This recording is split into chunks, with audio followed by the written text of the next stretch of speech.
Abrams is apparently going to tackle Superman. And the question will be, is this a good thing, bad thing? And surprisingly, I'm actually very sympathetic to how many fans on, quote, the other side, including Jeremy, feel that this is a really, really bad decision. So they've tapped Takeshi Knowles. I hope I'm getting that right. I don't quite know how to pronounce his name. He's essentially a writer who's done Black Panther, but mainly his main thing is politics of race. Now, Jeremy calls him a racist. I don't think that's an accurate label, but he is very ethnocentric. I don't think you would even call him a writer on the left. He's just concerned with Black American politics. That's a big focus. And I've only skimmed his comic book work, so I can't say he's a terrible writer, but I do not foresee a lot of confidence that this project makes a lot of sense. Now, to be careful, JJ is only producing. He's not technically directing, at least not at this point. So we may not be getting a Rise of Skywalker or anything like that, but yeah, I do think there's enough warning signals. I guess my main differences here are twofold. One is that Jeremy presupposes that JJ is politically correct. I mean, this is the guy that cut Rose Tico. He's done whitewashing in the past. He's been caught doing these things. So in terms of him being an extremist leftist on race equality, that's just not true. He's played both sides of the fences. I don't think he's really committed. However, to be fair and factual, he has done things where he's saying, I support Black Lives Matter more recently. But given his record, I think he's just opportunistic. So I actually agree with his basic point. But now he's going to move to a second point, which I think is like, okay, that's a little silly and extreme. I think if you just done more research, which Geeks and Gamers I know does not do research, so that's them, that's fine. I try to earn my money a little bit more. If I ask for money on Patreon or anything, it's because I've done research. That's just me, so let's hear Jeremy speak and we'll assess. Yes, I still like a lot of his stuff. I like Mission Impossible 3. I like Super 8. I like a lot of his TV shows. I liked Star Trek '09 because I'm not really a Star Trek fan, and I fell for the fool's gold that is The Force Awakens. I can't change that. I'm not going to change that. I'm not going to pretend that I was not a J.J. Abrams fan, but what we've seen from him over the last few years, especially with the disaster known as The Rise of Skywalker, which I believe in a lot of ways was worse than The Last Jedi, J.J. Abrams is trash. He really is a political opportunist within the Hollywood world. He knows how to get his name involved in things that he doesn't necessarily have a lot of involvement in. But he will definitely push whatever the studio wants him to push, because at the end of the day, he's only in it for his brand. He doesn't care about actual storytelling and things like that. That's just me, so let's hear Jeremy speak and we'll assess. Alright, so I'm actually basically in agreement with most of this. Yeah, I don't think Rise of Skywalker was very good.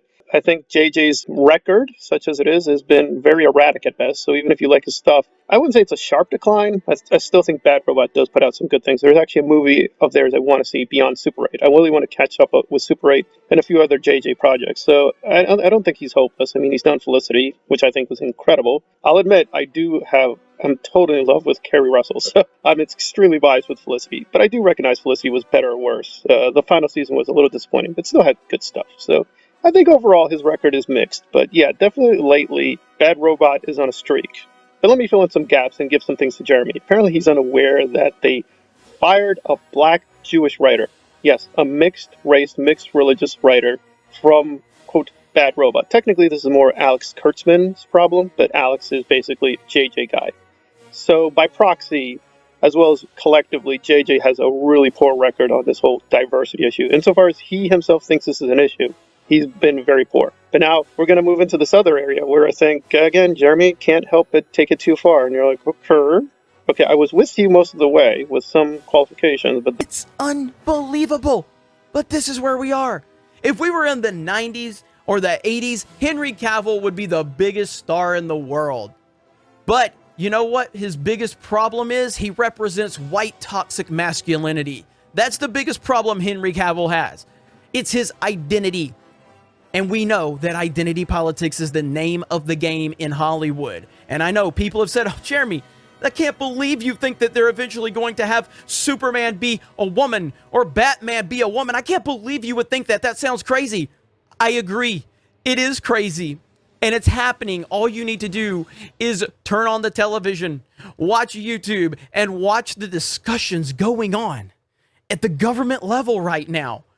And don't tell me that You can't see what's about to happen. If it's happening in our government level, these crazy discussions, think about the fact that, yeah, it's probably happening on a movie level, because of course it is. Eventually, Superman won't even be allowed to be called Superman. Or Batman won't even be allowed to be called Batman. These things are happening. Either you're paying attention to it or you're not. But we have tangible evidence. All right, so the real issue here is not even Superman, which, listen, I don't agree with that point about Superman being apolitical. Superman is been political, will always be political, whatever you're doing with his appearance, right? They've used stories of him where he grows up in the Soviet Union, for God's sake. So the idea that you can't use Superman in a political fashion is beyond bizarre. It's in the record, it's in canon. They used him to attack the KKK. Right, we're not going to get into the issue right now if Trump and his followers are equivalent to the KKK and things like that. I'll do something on that soon. But insofar as you think, yes, Superman does political things, there's nothing wrong with what they're doing now. The question is it going to be a good story or not? And I agree. I don't think they're going to do a good story. I think it's going to be very terrible. I think it's not good that they're not going to have Henry Cavill as Superman. So we actually agree with a lot. But is JJ going to deconstruct the issue of manhood or the concept of man? Or is he going to, or man, we're not going to have Superman where it's all going to be a Superwoman? Does he not know we already have a Supergirl? I mean, I don't know what he's trying to say. Like, they're going to turn Batman into a Batwoman? We already have a Batwoman. We already have a Batgirl. I'm like trying to grasp at straws here. Like, what are you trying to say? Are you saying they're literally going to, like, not even permit the hero to be called a man? He has to be called Spider or Super or Bat? Wouldn't that be technically worse? I mean, if you're a feminist, like, what's he called? Oh, he's just called Super.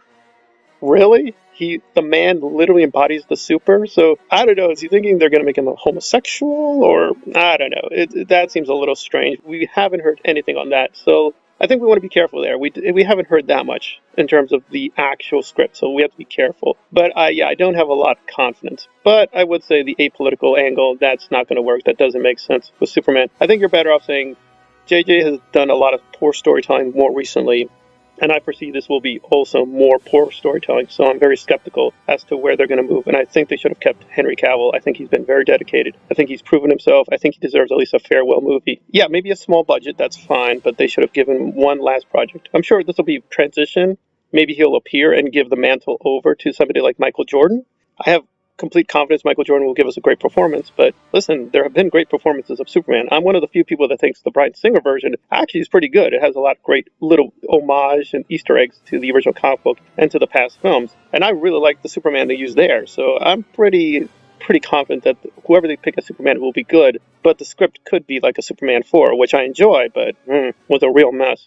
All right, this has been Fantasy Analyzed on the future of the DCEU. Thanks for listening. If you like the content, please hit the like button and or subscribe. Please consider supporting the work on Patreon.